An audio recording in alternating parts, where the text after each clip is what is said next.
bul forcer action songale na ko daan na suuf doole la ilaha illallah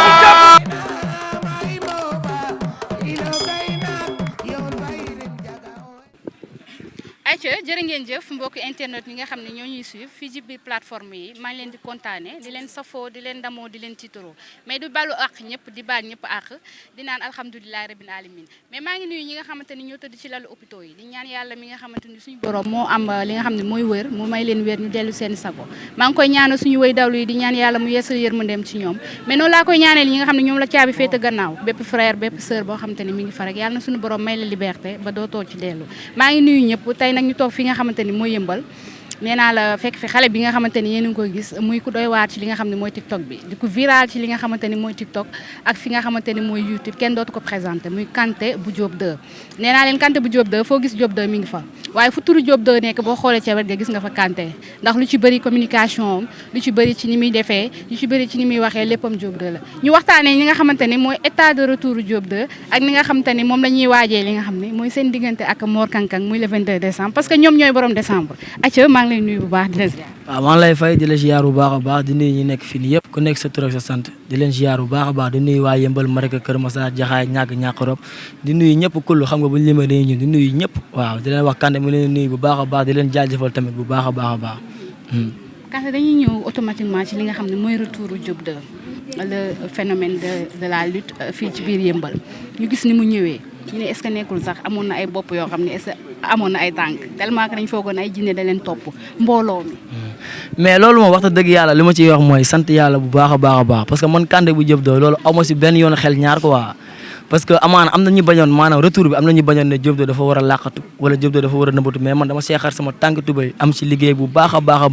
ne leen Diop 2 maanaam toll na foo xam ne ci làmb nekkatul moom mooy diriger ci làmb maanaam supporters yi koy topp ak ñiy joxe seen fukki dërëm seen ñaar dërëm seen juróom di xeex ndax ñoom ñu leen di saaga ndax ñoom instant ñoom ñoo koy diriger moom loolu lañ ko sant maanaam entraîner nekk ci lu wóor incha allah le 22 mu jàpp Mor Kang Kang du ma daan mais maanaam pour wàllu caravane bi incha allah day am man loolu laa si taxawee woon amaana amoon na ay coow ak lu ne mais sant yàlla bu baax a baax mais man lii man bettu ma quoi mbooloo bi yaakaaroon naa dina ëpp lii mais man lii nii jaaxaluma benn yoon wax dëgg yàlla. da nga si defoon communication pour xale yi génn tiital ñoom Mor Kang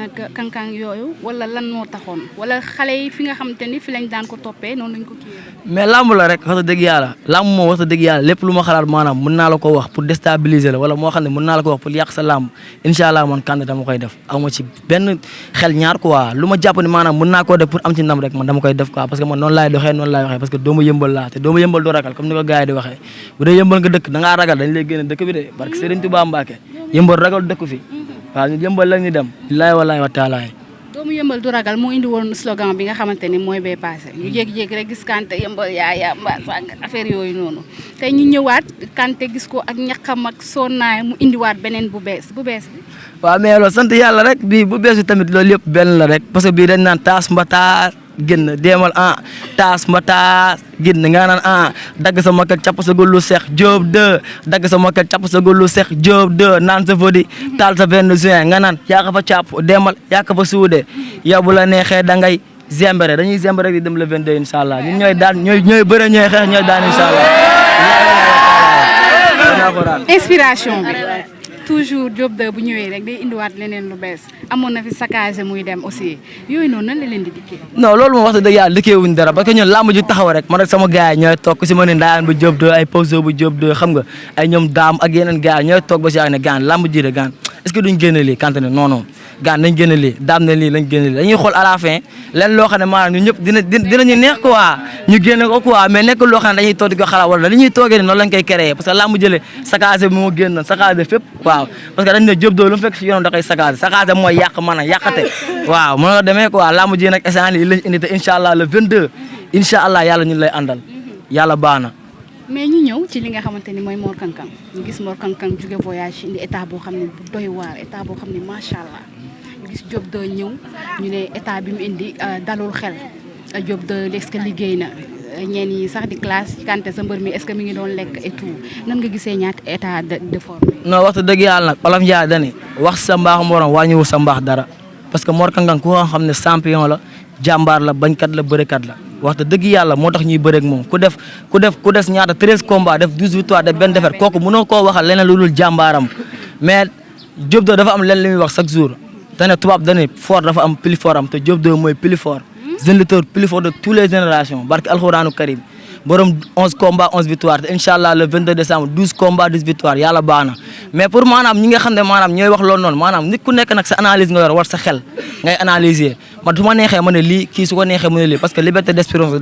d'expression dafa am waaw ku nekk am nga droit wax sa xalaat mais maanaam man pour assurer gars yi maanaam pour dalal xelu gars yi maanaam Diop 2 état bi mu yor bu mu dalee bëri si àdduna ba tey mosu koo yor man Kanté man xam naa loolu bu baax a baax parce que man dara ëmp ma ci moom ba mu nekkee fi mu nekk Turquie ak Lac Rose ak fépp dara ëmp ma ci moom état bi mu yor nii ba mu dalee bëre ba tey mosu koo yor amaana nag maanaam comme gars yi li ñuy wax Diop 2 bu ko neexoon yëkkati ay protéines naan ci protéines yi naan ci góof yooyu ngande fu mu kii su ko neexoon une semaine 2 semaines léegi mu toll ni ko neex ma ñun bugg ñu lool ci moom dijji dëgëru ko gën barke alxuraan kam te Diop 2 laa la wax man gëm naa ne tey bu ñu songoon ak Mor Kang 10 combats Mor Kang du am benn jël man gëm naa loolu man Kanté te lamb ji lu ma si waaye fay kaw ma fay la ko barki Serigne Touba Mbacke ku yor looy teg rek ñëwal incha allah ma fay la ko Diop 2 laa la wax dina daal Mor Kang jël bu rëy incha allah yàlla baax na nag. mais est-ce que en tant que soo doon xool tey ñaari mbër yi. fi nga xamante ni bëre bi nga xam ne moom la Mor Kang di bëre ak doole ji nga xamante ni moom la moom Kang am instant bi bu ñu ñaan poids si gis-gis moo gën a dis ki nga xam ne mooy Diop 2 est-ce que loolu arrangé na Diop 2 si lan. mais loolu maanaam si gis-gis la at maanaam amateur yi nga xam ne ñoom ñooy xool mais man si gis-gis maanaam. Diop 2 maanaam ba mu dalee bëre ba tey maanaam musul romb état bi maanaam bu xëyoon ñu indi beneen état dina ne Diop 2 mi am na lu mu naan wala am na lu mu jël Diop 2 bu muy bëre mbapat ba tey bu génnee sew ruccu la def ku génnee dañ naan waa mbër bu sew bi mooy bëre wala lii wala laa mais sant yàlla boobu ba tey mbapat def nañ 12 combats 12 victoires ba tey yàlla mosu ñoo dégloo muñal te yàlla na yéex ñu ñëwaat si arène bi incha allah demaat 11 combats 11 victoires te ba tey incha allah dañuy dem te gëm naa ne laa la wax man waxuma la Mor Kang ne man Diop damaa xool man ko wax ma ne ko Diop mu ne ma ne ko bis boo mënul daan Mor Kang ci làmb bàyyi làmb bisu mënul daan Mor Kang na bàyyi ci lamb parce que loolu noonu waxuma ko ci dara maanaam parce que Mor Kang ñu ko gën a saf ñoo nekk ci kaw ñu ko gën a dëgër ñoo nekk ci kaw ñu ko daq a xeex ñoo nekk ci kaw ñu ko ëpp mbooloo ñoo nekk ci kaw man foofu laa ko teg moom mënul daan Mor Kang kon maanaam jarul muy sori ci lamb te gëm naa ne la maanaam le 22 incha allah ñooy bëre ñooy xeex ñooy daan incha allah billahi wallahi wa taala non loolu si question cadre entraînement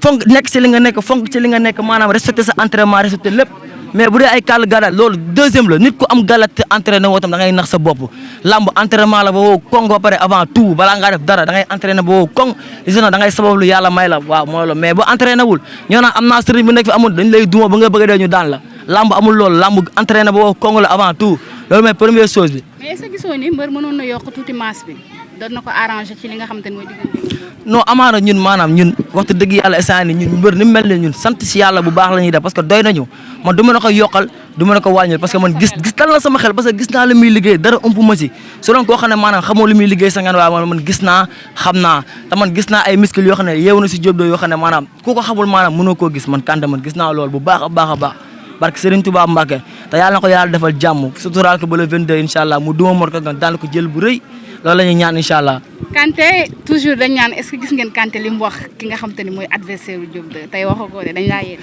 non mooy loolu laa mujj instant yi des na am na la ñuy togg nag mais instant yi xam nga rek bëgguma koo sànni fii instant yi mooy loolu noonu mais yàlla baax na mu dajale waatee incha allah loolu dinañ ko dugal. waaw mooy parce que laa mujj des na instant yi nii mooy loolu de Mor Kang laa la wax nii mi ngi soog am adversaire laa la wax boo xam ne mi ngi mel ni Diop 2 parce que man lamb dama ne instant ni képp ku jël Diop 2 ci lamb képp ku bëgg a bëreeg Diop 2 ci lamb balaa ngaa bëreeg moom Kanté bu Diop 2 ngay njëkk a bëreel te loolu man daw ma si tiitu ma si ragal ma si képp ku bëgg a bëreeg Diop 2 mën ngay njëkk a bëreel ba pare te Mor Kang balaa ngaa bëreeg Diop 2 mën ngay njëkk a bëreel ba pare te bëreeguñ man ak yow. tojol ñu loolu kuy bëreeg Diop 2 si Kanté ngay njëkkee. non mais loolu lépp mu ngi si rek lépp mu ngi si wàllu wax beeg wàllu tooñ beeg wàllu lépp a ngi si lépp lu mu xalaat Mor Kang na xaar lépp